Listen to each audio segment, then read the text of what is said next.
गुरुवे नमः। राम रामेति रामेति रमे रामे मनोरमे सहस्रनाम तत्तुल्यम श्री राम नाम वरानने। 1 मिनट भगवान नाम संकीर्तन करेंगे, क्योंकि धर्मो रक्षते कीर्तना, कीर्तन करने से धर्म की रक्षा होती।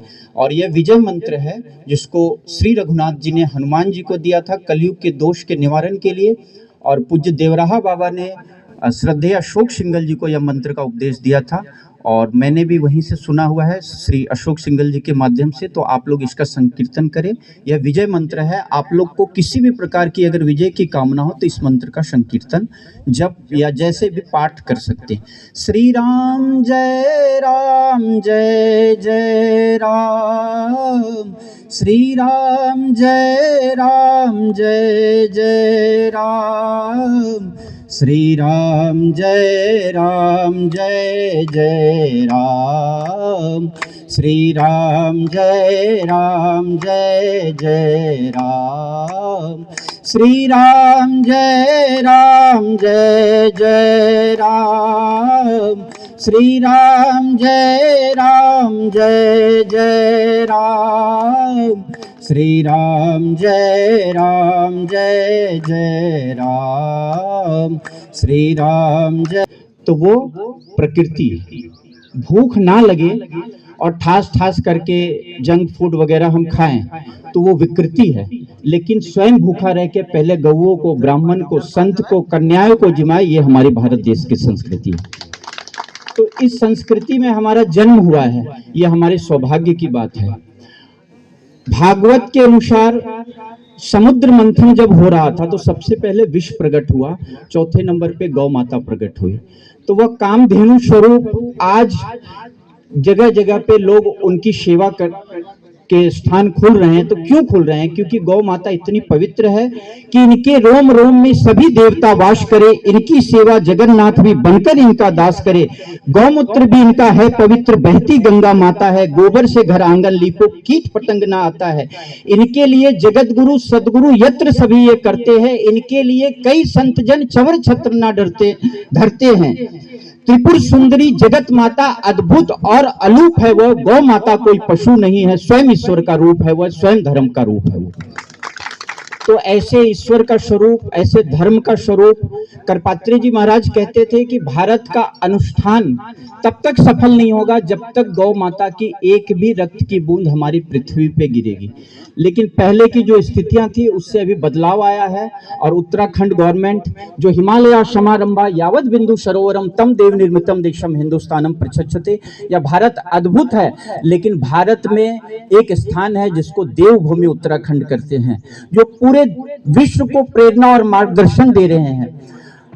हमारे यशस्वी प्रधानमंत्री जी कहते थे, उसके पहले मैं कहूंगा कि 19वीं सदी जरूर यूरोप का रहा है, 20वीं सदी अमेरिका का रहा है, और 21वीं सदी भारत का रहा है, जो पूरे विश्व को प्रेरणा। उससे भी आगे की बात मैं कहूंगा कि यह दशक जो है सो उत्तराखंड का है, क्योंकि उत्तराखंड पूरे देश को प्रेरणा और मार्गदर्शन कर रहा है।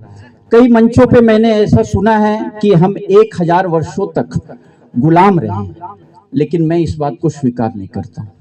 हम गुलाम नहीं रहे, 1000 वर्षों तक हमने संघर्ष किया है, क्योंकि जिनको जान, धन, जमीन और जान प्यारी थी वो क्रिश्चियन और मुसलमान हो गए। हम हिंदू थे, हमें आन बान शान प्यारी थी, हमारा बलिदान हो गया। और सदियों तक संघर्ष हुआ, तब जाके विलय हुआ है। काले बादल छाट दिए तब नव सूर्योदय हुआ है। वानर सेना केवट निषाद की नैया बोल रही है, रघुकुल नंदन की जय सरयू मैया बोल रही है। अरे भूमंडल पर एक नया विन्यास हुआ है देखो, सूरदास की आंखों में नया प्रकाश हुआ है देखो। ईट ईट पर श्री अयोध्या धाम लिखा है देखो, बाबर की छाती पे हमने श्री राम लिखा है देखो। तो हमने 500 वर्षों के संघर्ष करने के बाद अयोध्या में भगवान श्री राम का, और हम बड़े सौभाग्यशाली हैं कि हमने इन्हीं आंखों से, उन दिन स्वामी पवनदास जी महाराज भी वहीं पे थे, हम लोगों का सौभाग्य, हमारे पूर्वजों का पुण्य, हमारे गुरुओं का आशीर्वाद है कि हम लोग गौओं के आशीर्वाद से वो अपनी आंखों से वो दर्शन करने का सौभाग्य मिल सका। और ये जो मार्च महीना गया है ये अद्भुत ही गया है।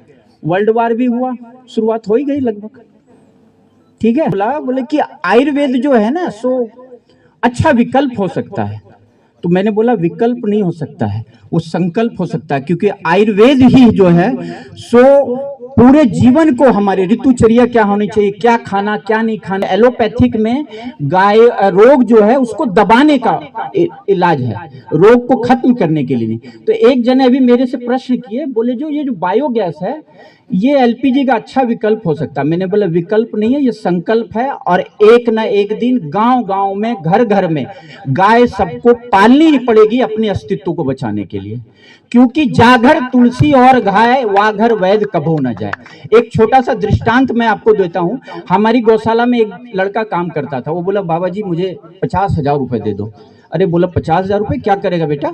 बोले कि मेरी अम्मी जो है, अम्मी बोल रहा हूँ, मेरी अम्मी को कैंसर हो गया था, बीकानेर जाना है। तो मैंने बोला बेटा मेरी बात मानोगे? बोले जी गुरुजी बताइए।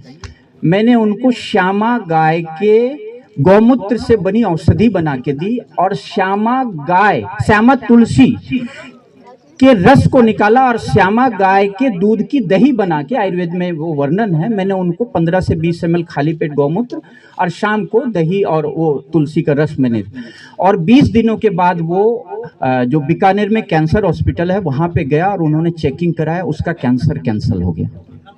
इसमें तालियां बजानी चाहिए आप लोगों को। तो आप लोगों को अगर शारीरिक लाभ चाहिए, किसी प्रकार का रोग ना हो, तो आप अपने घर पे गाय पालिए। गौशाला विकल्प है, संकल्प नहीं है। घर घर गाय और ग्राम ग्राम गौशाला हो, तभी हमारा भारत जो है पूरे विश्व को प्रेरणा और मार्गदर्शक बन सकेगा। हम जो गुलाबी मांस है उसके पक्षधर नहीं है, और उसके पक्षधर कभी भी इसके लिए एग्री नहीं है, कोई राजनेता भी एग्री नहीं है, राष्ट्रीय स्वयंसेवक संघ के भी कोई नेता एग्री नहीं है, और अंठवाल जी तो कैसे हो सकते हैं? भगवान ने उनको चुना है कि इनको मैं देखते रहता हूँ, पूरे भारत भर में ये जाते रहते हैं, और गौ सेवा की ऐसी अलग जगह है कि इनके लिए शब्द नहीं है मेरे पास, ये कितने धन्यवाद के पात्र है। इन्हीं शब्दों के साथ मैं अपनी वाणी को विराम दूंगा, अंतिम बात को बोलते हुए कि अभी जरा सा धीर धरो, अभी जरा सा धीर धरो, यमुना का पानी खोलेगा। अभी जरा सा धीर धरो, यमुना का पानी खोलेगा।